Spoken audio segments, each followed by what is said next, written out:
Ladies and gentlemen, the President of the United States.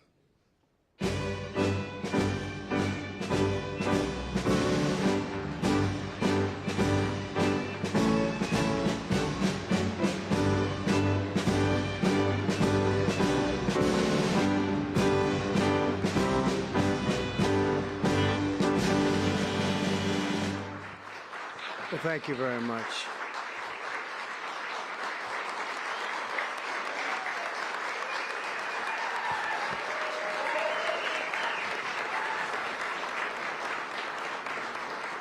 Thank you very much, everyone. And I'd like to start by saying that our country is doing very well. Things are, as you can see, doing quite well. Please sit down. Before we begin, I just want to announce that I signed a proclamation a few moments ago honoring the 250th anniversary of Patrick Henry's famous speech to the Second Virginia Convention, in which he declared very well-known, very famous words, "Give me liberty or give me death." Has anyone heard the phrase? I think most of you have.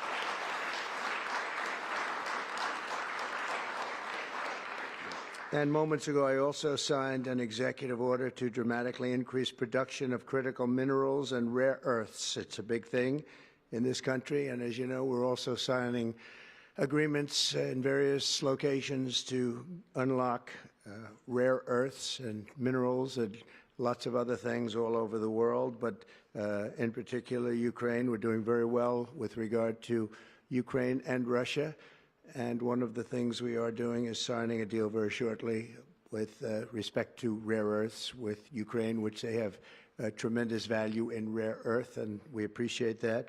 And we spoke yesterday with, as you know, President Putin and President Zelensky, and we would love to see that come to an end, and I think we're doing pretty well in that regard. So hopefully we can save thousands of people a week from dying. That's what it's all about. They're dying so unnecessarily, and I believe we'll get it done. We'll see what happens, but I believe we'll get it done.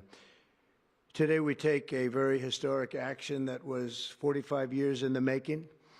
In a few moments, I will sign an executive order to begin eliminating the Federal Department of Education once and for all.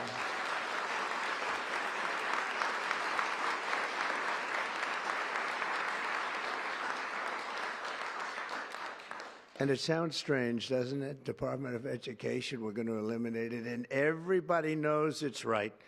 And the Democrats know it's right, and I hope they're going to be voting for it, because ultimately it may come before them, but everybody knows it's right, and we have to get our children educated. We're not doing well with the world of education in this country, and we haven't for a long time. And we're pleased to be joined today by the woman who I chose because she's an extraordinary person. And hopefully she will be our last Secretary of Education, Linda McMahon. Linda, thank you. Thank you very much. That's another interesting statement. It's an interesting opening, right? But it's true, and it's been amazing how popular this has been. I tell people that this is what I'm doing today, and they say, "Oh, it's about time." Everybody says it. Republicans and Democrats have said it. They're all saying it. Also with us are some terrific people. Governors Greg Abbott. Greg, thank you very much. Governor Ron DeSantis, thank you very much, Ron. Mike Braun, congratulations on your victory, Mike. That was a big one. Mike DeWine, thank you very much, Mike. Jeff Landry. Jeff, thank you very much, Jeff. Bill Lee, thank you. Governors, all governors. Brad Little. Brad, thank you very much. Where are you, Brad? Hi, Brad. Jim Pilan, thank you very much, Jim. And Kim Reynolds. These are all people very interested in education, and I even see Dan Patrick over there, my friend Dan Patrick. We're joined also by Representatives Tim Walberg and Virginia Fox, Rick Allen, Michael Rulli, and again, Dan Patrick. Thank you very much, Dan. You've been a great friend of ours. And State Attorneys General Ken Paxton. Ken, I see you there. Andrew Bailey. Andrew, what a job you've done, Andrew. You have some good cases going. You've done a great job. Thank you very much. And co-founder of Moms for Liberty, Tiffany Justice. She's been a hard worker. Thank you. Thank you, Tiffany. When President Carter created the Federal Education Department in 1979, it was opposed by members of his own cabinet, as well as the American Federation of Teachers, the New York Times editorial board, and the famed Democrat Senator Daniel Patrick Moynihan. History has proven them right, absolutely right. After 45 years, the United States spends more money on education by far than any other country, and spends likewise by far more money per pupil than any country, and it's not even close. But yet we rank near the bottom of the list in terms of success. It's an amazing stat. Those are two stats you don't want: the most money spent per pupil, and you're at the bottom of the list. And that's where we are, like it or not, and we've been there for a long time. 70% of 8th graders are not proficient in either reading or in math. 70%. 40% of 4th graders lack even basic reading skills, can't read. Students in our public elementary and middle schools score worse in reading today than when the department opened, by a lot. In Baltimore, 40% of the high schools have 0 students who can do basic mathematics. Not even the very simplest of mathematics. I said, give me your definition of basic, and they're talking about like adding a few numbers together.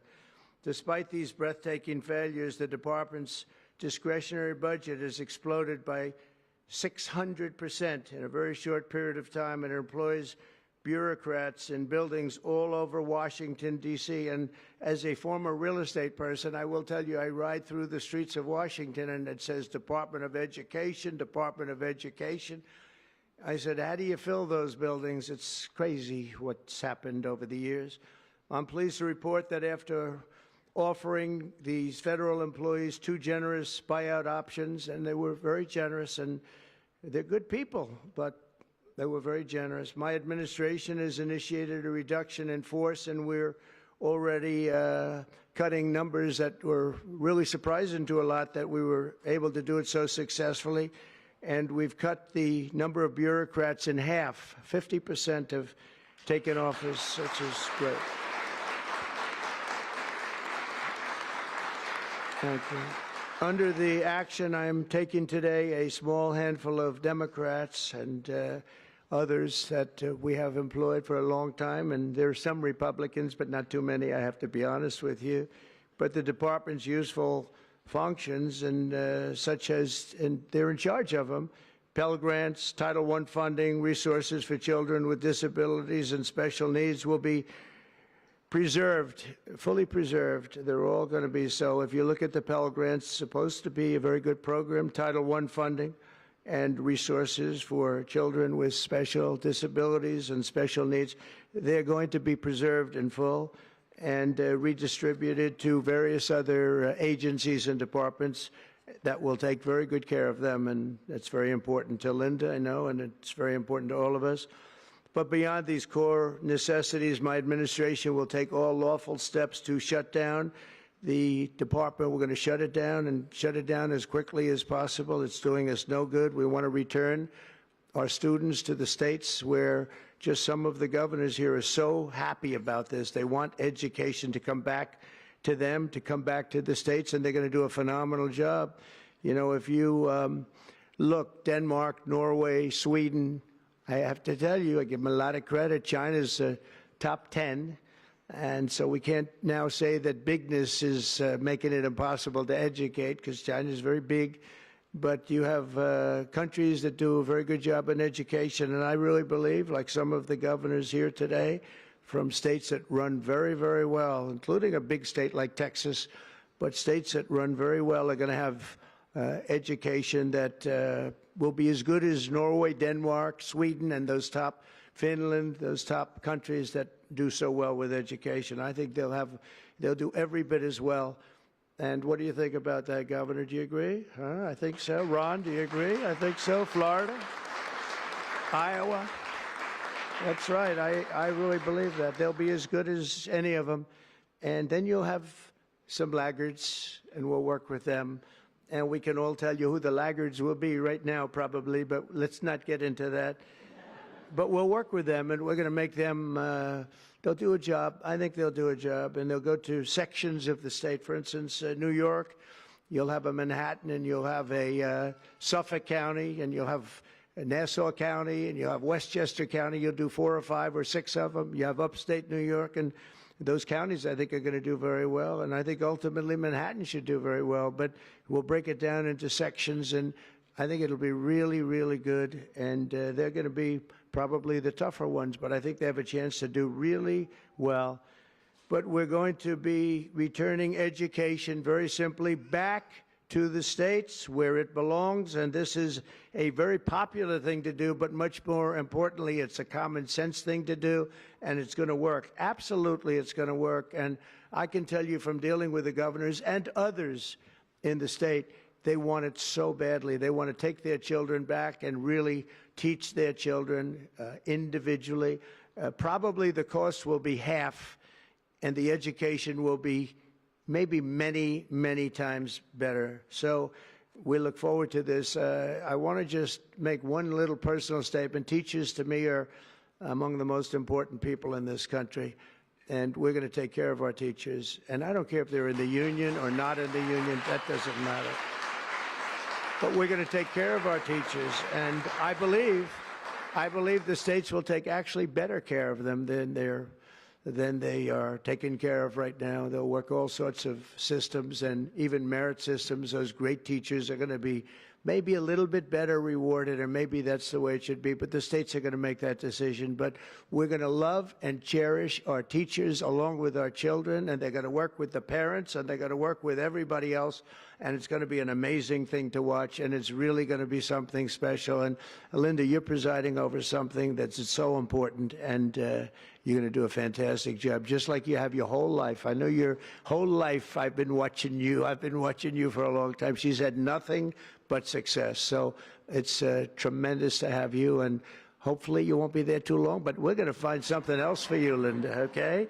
So this will conclude what we are talking about with respect to our most cherished group of people, and that's our children. We want to have our children well educated.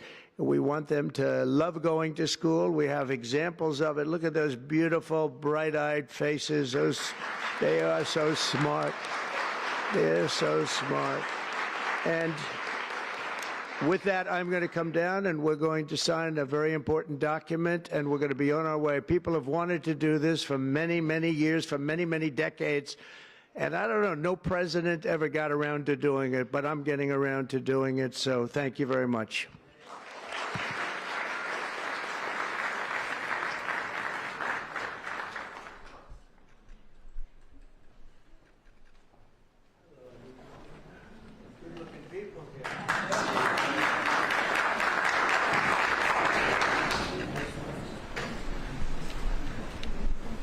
Should I do this?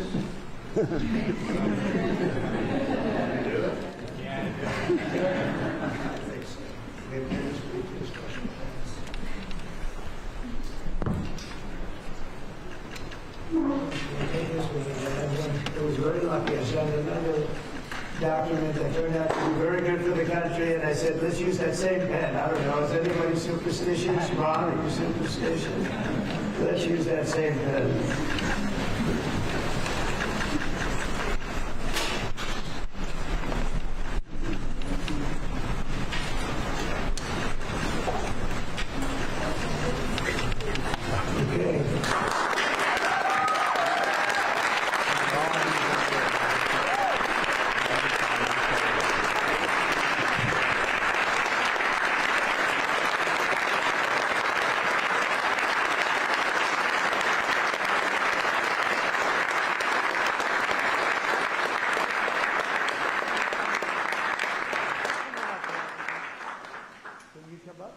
say.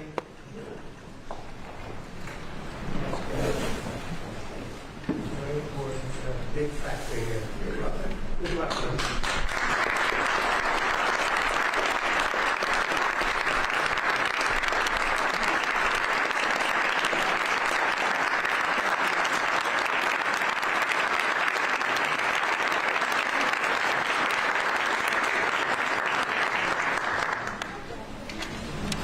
Thank you, everybody, very much.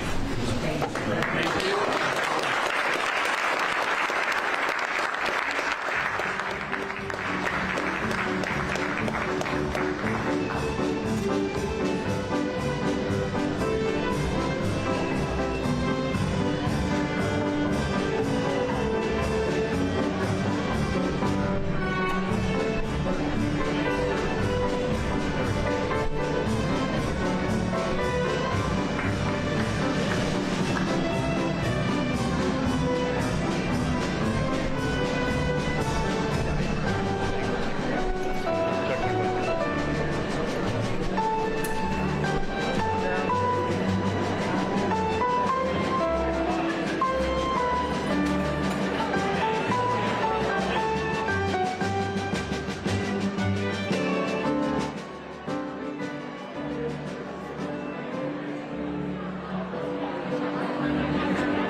Ready?